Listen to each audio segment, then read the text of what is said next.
বেরিয়ে পড়েছিলাম সালতোরা ব্লকে অবস্থিত আমাদের মাধুকুরি থেকে প্রায় ৮৫ কিলোমিটার দূরে বাঁকুড়ার জয়পুর জঙ্গলের উদ্দেশ্যে। ১৪ নম্বর জাতীয় সড়ক ধরে প্রথমে ধালডাঙ্গা ও পরে রামসাগর পেরোনোর পর বাদিকে হাইওয়ে ধাবাতে খাওয়া দাওয়া করে নিলাম।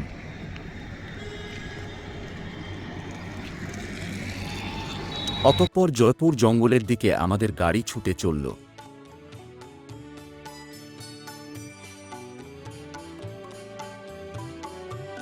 কিছুক্ষণের মধ্যেই আমরা জয়পুর জঙ্গল প্রবেশ করলাম।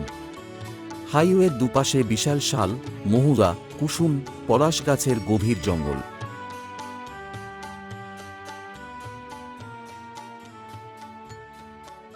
জঙ্গলের মধ্যে দিয়ে কিছুক্ষণ চলার পর বনলতা রিসর্ট পৌঁছলাম। এই বনলতা রিসর্টে ট্যুরিস্টদের থাকার ও খাওয়ার সুবন্দোবস্ত আছে। এখানে এসে এমু পাখির দেখা মিলল। এই এমু পাখির মাংসের প্রিপারেশন এখানকার লাঞ্চ এর মেনুতে রয়েছে, চাইলে খেয়ে দেখতে পারেন।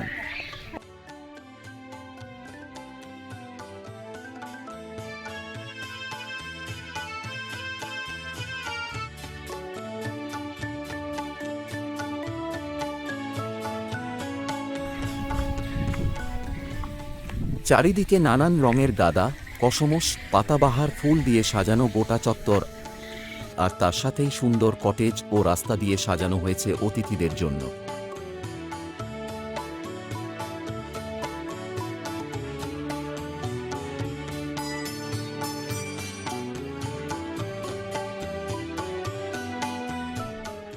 আমাদের পরবর্তী গন্তব্য হল জয়পুর ফরেস্টের মধ্যেই দ্বিতীয় বিশ্বযুদ্ধের সময় নির্মিত পিয়ারডোবা বিমান ঘাঁটি।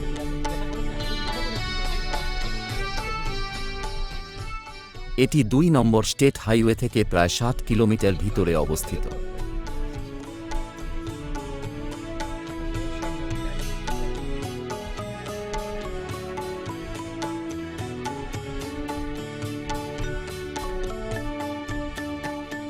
এই বিমান ঘাঁটি ১৯৪২ সালে জাপানের বিরুদ্ধে B-29 বোমারু বিমান ওঠা নামা করার জন্য আমেরিকান এয়ারফোর্স তৈরি করে।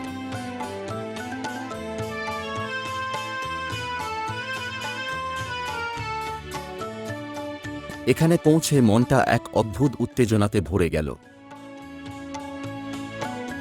দ্বিতীয় বিশ্বযুদ্ধের সাক্ষী হয়ে আজও বিমান ঘাঁটির রানওয়ের বেশ কিছু অংশ অক্ষত রয়ে গেছে।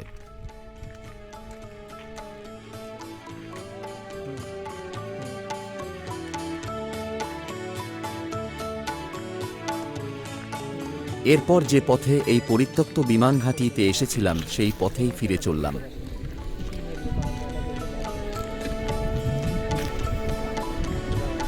লাল মাটির রাস্তা ছেড়ে হাইওয়ে ধরে কিছুটা যেতেই সামনে যা দেখলাম তা দেখে ভয়ে ও উত্তেজনায় হাত পায়ের লোম খাড়া হয়ে গেল। আমাদের গাড়ির থেকে মাত্র কিছু মিটার দূরেই পাশের জঙ্গল থেকে বেরিয়ে দাঁড়িয়ে রয়েছে বন্য হাতি, আর জঙ্গলের মধ্যে আরও সঙ্গী হাতি নজরে এলো। হাতিটি রাস্তার অপর দিকে থেকে আসা পাকা ধান বোঝাই গাড়ির ওপর থেকে সুরে করে পাকা ধান নামিয়ে খাচ্ছে। কিছুক্ষণ হাইওয়ের ওপর চুপ করে গাড়ির ইঞ্জিন বন্ধ করে দাঁড়িয়ে থাকার পর অবশেষে বনকর্মীদের পারদর্শিতায় হাতি আবার বনের মধ্যে প্রবেশ করল, আর আমরা যারা গাড়িতে ছিলাম যেন শরীরে বল ফিরে পেলাম। হাইওয়েতে এই দৃশ্য বহুদিন মনে থাকবে। অতঃপর এবারের মতো জয়পুর জঙ্গলকে বিদায় জানিয়ে আমাদের গাড়ি বিষ্ণুপুরের দিকে ছুটে চলল।